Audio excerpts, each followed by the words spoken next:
स्वरूप श्री शांतिपनी विद्या संकुल द्वारा ऑनलाइन एजुकेशन में स्वागत करूं छूं। आज आपणे धोरण 5 विषय हिंदी तेमा पुनरावर्तन 2। तो आज आपणे आ पुनरावर्तन 2 ए स्वाध्याय पोथी में लखीशुं। तो मारी साथे तमे पण लखता जाजो। तो चालो पुनरावर्तन 2 ની શરૂઆત કરીએ। तो ચાલો હવે આપણે पुनरावर्तन 2 ની શરૂઆત કરીએ। तेमा पहलो प्रश्न, चित्र के आधार पर कहानी बनाकर कक्षा वर्ग में सुनाइए। तो आ आपणे अहींया चित्र वार्ता आपेली छे, जेने आपणे क्लास में आ वार्ता कहेवानी छे। तो अहींया आपणे वार्ताने लखीशुं स्वाध्याय पोथीमां अने ज्यारे तमे शाळाए आवशो त्यारे आ वार्ता आपणे क्लास में कहीशुं। तो चालो आ वार्तानी शरूआत करिए। तो आ चित्र वार्ताने आपणे नाम आपीशुं टोपी वाला और बंदर।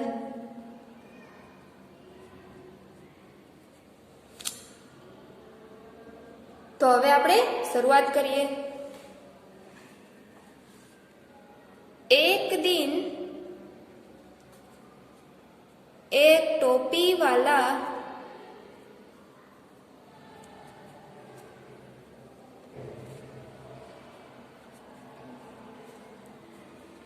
टोपियां बेचने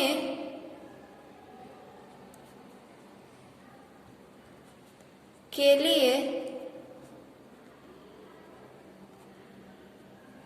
नजदीक के गांव में जा रहा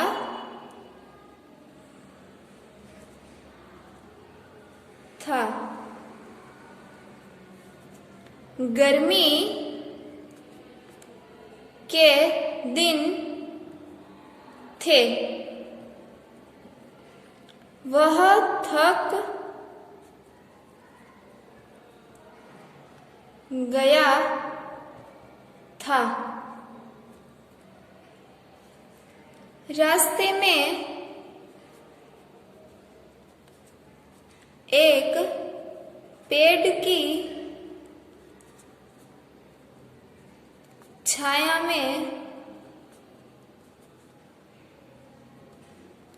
उसने आराम किया।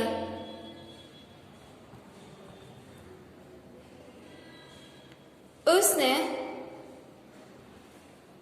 टोपी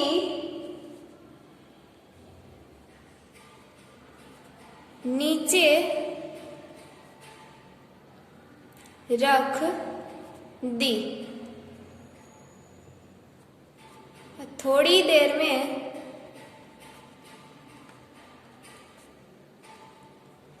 उसे नींद आ गई। जब टोपी वाला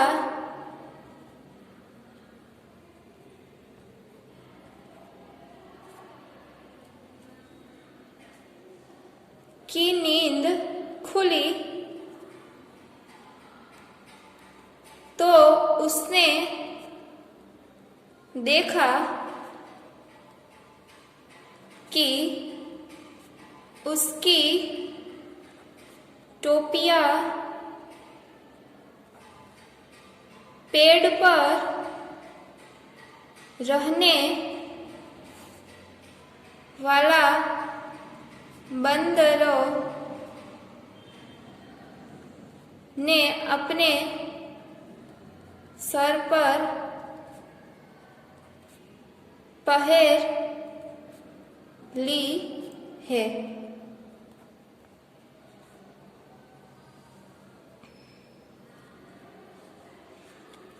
टोपी वाला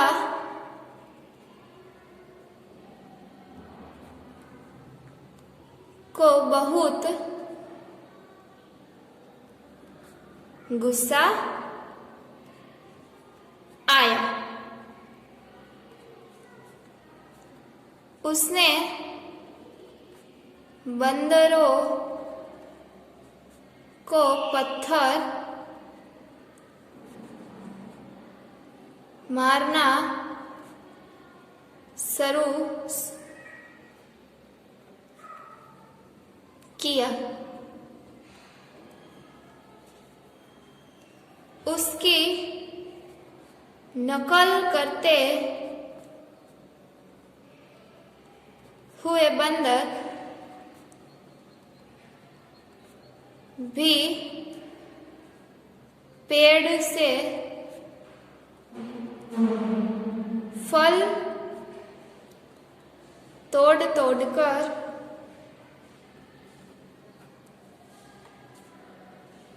टोपी वाले की ओर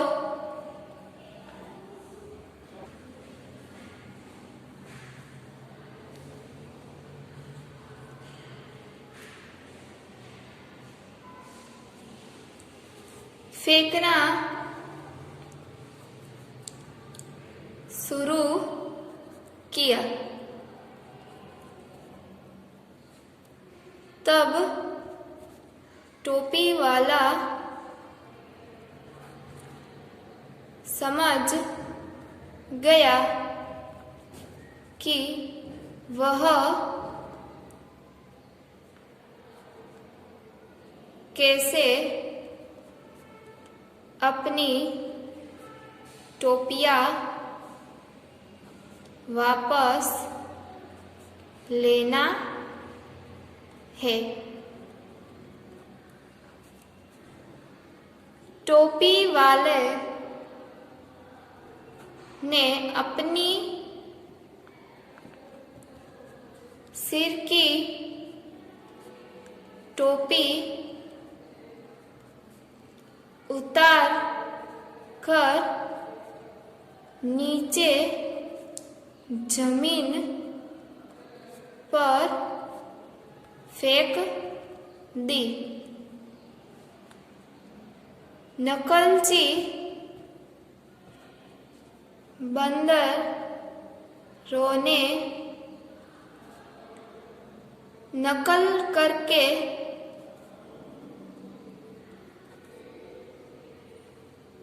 उन्होंने भी अपनी पहनी हुई टोपियाँ नीचे फेंक दी।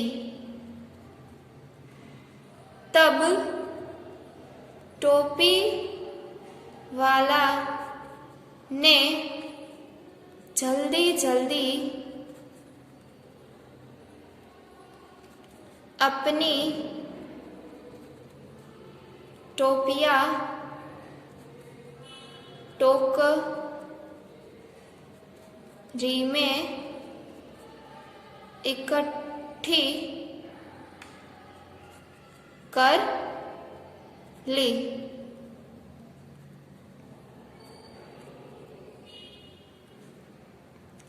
टोपी वाला टोपियाँ लेकर वह वहाँ से खुश होकर चला गया। तो અહીંયા આપણે આ ઉપર આપેલા ચિત્ર વાર્તાના આધારે આ વાર્તા એટલે કે કહાની અહીંયા લખી। તો હવે આપણે આગળ જોઈએ। बीजो प्रश्न, निम्नलिखित शब्दों के शब्दकोश के क्रम में लिखे। तो अहीं आपने आ शब्द आपेला छे जेने शब्दकोशना क्रम में गोठववाना छे। तो सौ प्रथम पहला शब्द सत्यव्रत, बीजू साधु,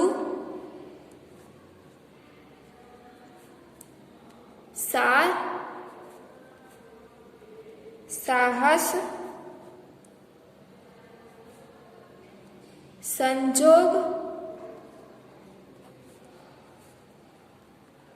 संपत्ति, छेल्ले साई।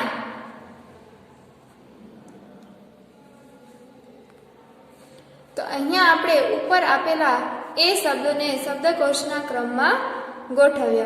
तो हवे आपणे प्रश्न 3 पढ़ीए और लिखिए। तो अहींया आपणे आ शब्द आपेला छे जेने वांचीशुं अने साथे लखीशुं पण खरा। सिद्धार्थ, मक्खन, मच्छर, शुद्ध, द्वार, उद्देश्य, अच्छा, चिट्ठी, मक्खी, चिन्ह, ख्याति, मिट्टी। तो अहींया आपणे आ शब्दोने लख्या अने साथे साथे वांच्या। हवे आपणे प्रश्न 4 समझकर लिखिए। लिंग पहचान। तो अहींया आपणे आ चित्र आपेला छे जेने आपणे लिंग ना हिसाबे जेम के अहींया स्त्री छे तो अहींया पुरुष छे तो अहींया आपणे स्त्री लखीशुं। एवी ज रीते सेठानी तो अहींया आपणे लखीए सेठ। अहींया पुरुष छे तो आ स्त्री। लड़की तो लड़का। ग्वाला तो ग्वाली।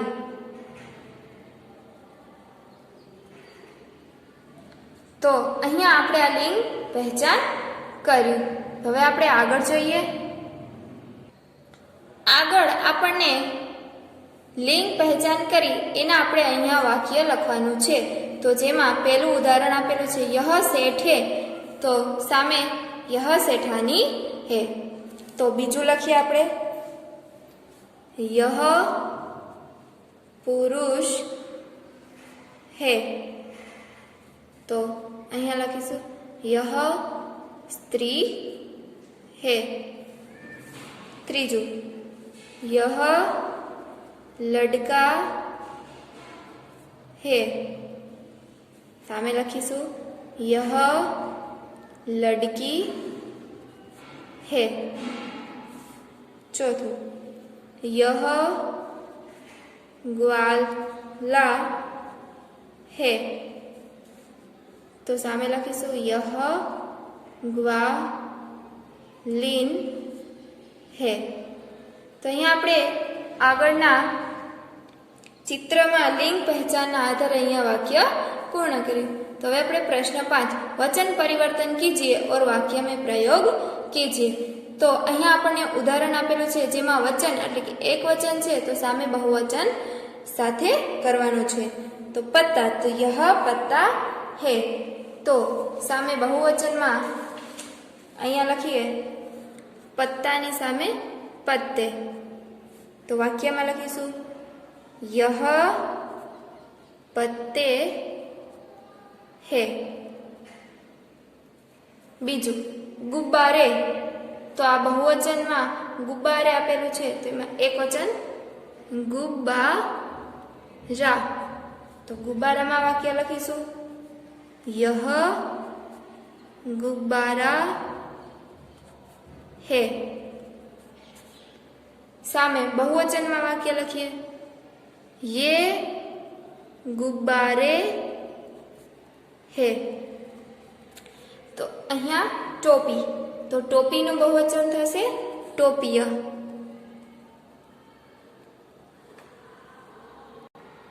तो टोपिया एनु वाक्य लखीए ये टोपियां है। तो एक वचन वाक्य लखी, यह टोपी है। અહીંયા આપણને કેલે જે બહુવચનમાં છે તો એક વચનમાં લખીએ કેલા। તો એક વચનનું વાક્ય यह केला है। तो सामे बहुवचनનું वाक्य ये केले है। तो અહીંયા આપણે એક વચન અને બહુવચનના શબ્દ અને સાથે વાક્ય પૂર્ણ કરીએ। તો હવે આપણે પ્રશ્ન 6, सही विकल्प चुनकर वाक्य पूर्ण कीजिए। तो अहीं आपने विकल्प आपे छे जे अहीं आपणे खाली जग्यामां वाक्य ने पूर्ण करवाना छे। पहेलुं बच्चे खेल, तो एमां आवशे रहे हैं,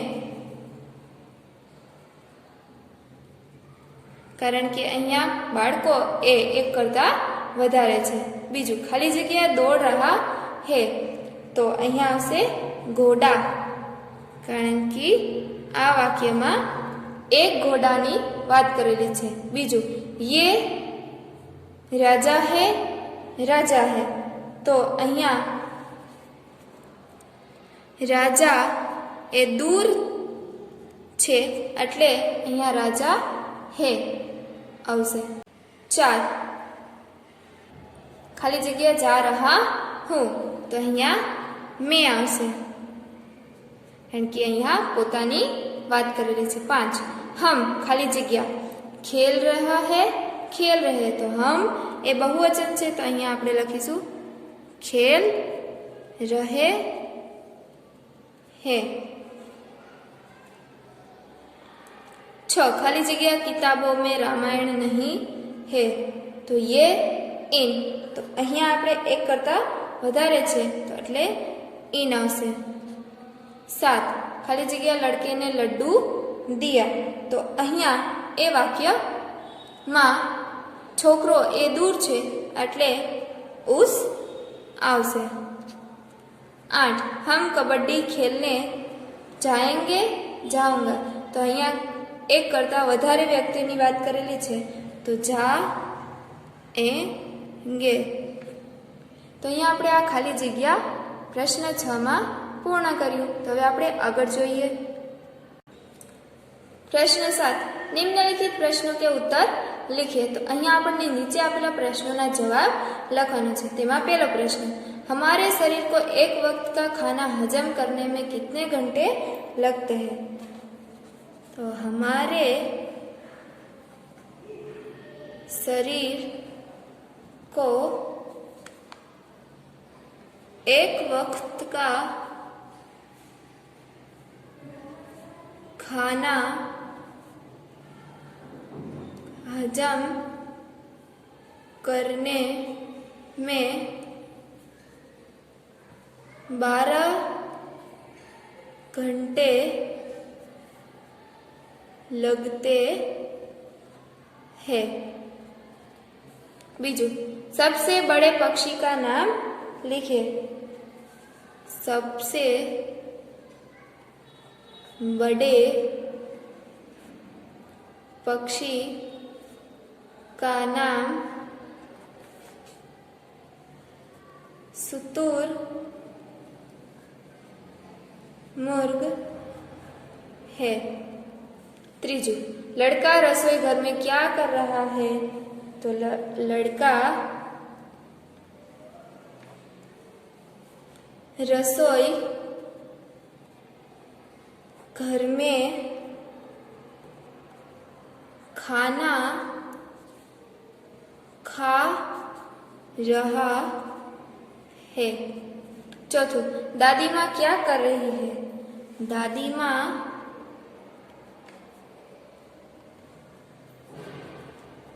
पुस्तक पढ़ रही है। 5, भरत राम के पास जाकर क्या करता है? भरत राम के पास पहुंचकर